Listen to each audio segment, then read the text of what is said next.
Hey, Peter. Tell her I'm not trying to lend her money. I said that. I'm calling because I've booked a flight, Jackety Jack. Wait, what?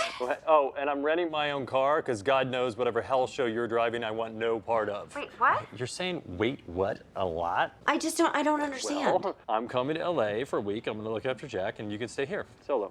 Peter, come on. You can't just drop everything to come and babysit. What's up, guys? Hope you guys have had a great week. Valentine's Day is just around the corner, and so we've got a couple of movies that are hitting streaming services this weekend. We've got Your Place or Mine that's on Netflix that stars Reese Witherspoon and Ashton Kutcher, and we've got Somebody I Used to Know that stars Allison Brie. It's on Amazon Prime Video. So I just got done watching Your Place or Mine, and it stars Reese Witherspoon and Ashton Kutcher as Debbie and Peter.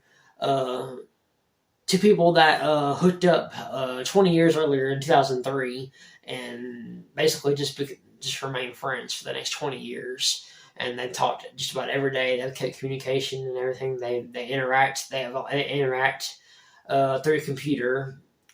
She lives in Los Angeles and he lives in New York. Situation comes up where she was actually supposed to go to New York to meet him there. But she had a job interview there, and her babysitter had something came up with her to watch her son.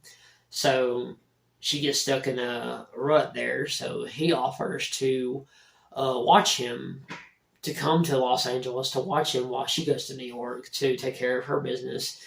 And so they basically swap lives. And over the course of this next week, they discover,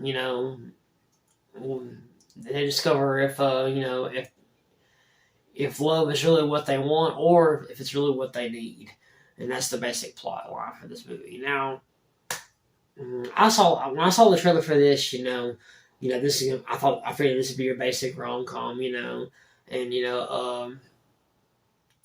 I was expecting a really funny and charming, chemistry filled movie with Ashton Kutcher and Reese Witherspoon, because Reese Witherspoon has done a lot of great romantic comedies. She's done Just Like Heaven and a lot of other movies.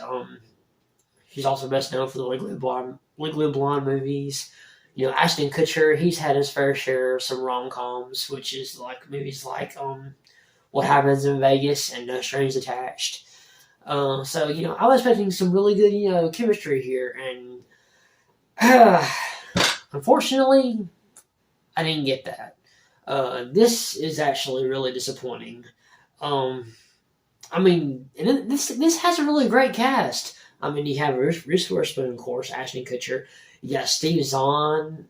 He plays Reese Witherspoon's neighbor.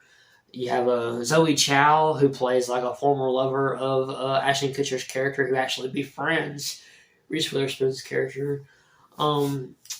You got Jesse Williams, who's best known for his role on Grey's Anatomy. He plays this book editor, and this book editor in New York.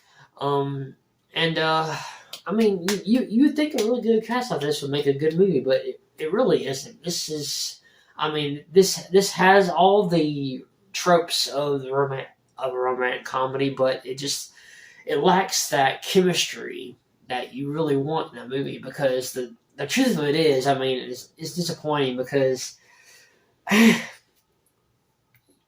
end result of the movie, is predictable, but over the course of the runtime, it makes that ending result not feel earned. It doesn't feel earned because, listen, I'm just going to say it, they lack their communication.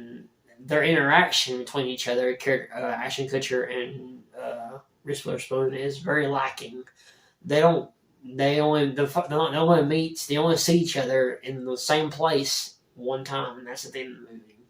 The rest of the time, they're either communicating, which is even few and far between. And the chemistry they have when they do communicate is good, but it's just not.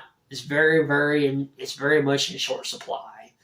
Like I said, you have a talented cast here, but the chemistry and the connection is just not there. It really is not there. I mean, I really loved. I'll tell you one of the things I did like about it though is I liked the friendship between Ashton Kutcher and her son. You know, they create kind of this bond that's kind of slow going, but it's really good. I like that. I like that. Um, I mean, aside from that, I mean, this movie isn't about that. This movie is supposed to be about the relationship between Debbie and Peter, and it's just not there. She spends more time either by herself or she's with this character played by Jesse Williams, and it just that's not what the movie that's not what this movie was marketed for. But I mean, I was really looking forward to this, but this movie is just a major disappointment. It really is. I mean, I had to give it 2.5 out of 5 stars, just because of the fact that this chemistry that's just not there between Ashton Kutcher and Reese Witherspoon. I hate that because I'm a sucker for rom-coms. I really do, and a good rom-com is supposed to make me, feel, hey, I want that in my life. I wish that would happen to me in my life, because I'm a single guy here, I wish I had that, but I mean, there was nothing there for me to hope for because it wasn't appealing. I mean, like, I love Reese Witherspoon, I love Ashton Kutcher, but it didn't spark for me at all. So yeah, your place, your mind. If you're wanting to see if you're looking for a good romantic comedy in this movie, it's not it. But I mean, individually, if you like Reese Witherspoon or Ashton Kutcher, it's a slight recommendation. Go check it out if you're in the middle of seeing a new movie from them. But yeah, Your Place, Your Mind is definitely a major disappointment. But yeah, that's my thoughts on Your Place, Your Mind. I hope you enjoyed this video. Don't forget to like, subscribe if you haven't already. Comment down below if you've seen Your Place, Your Mind, or what are your thoughts on it? Did you feel any kind of chemistry there? Or was it just a boring or just soulless as I thought it was? Let me know down below. I love you guys. You guys are the greatest, and I will see you in the next one.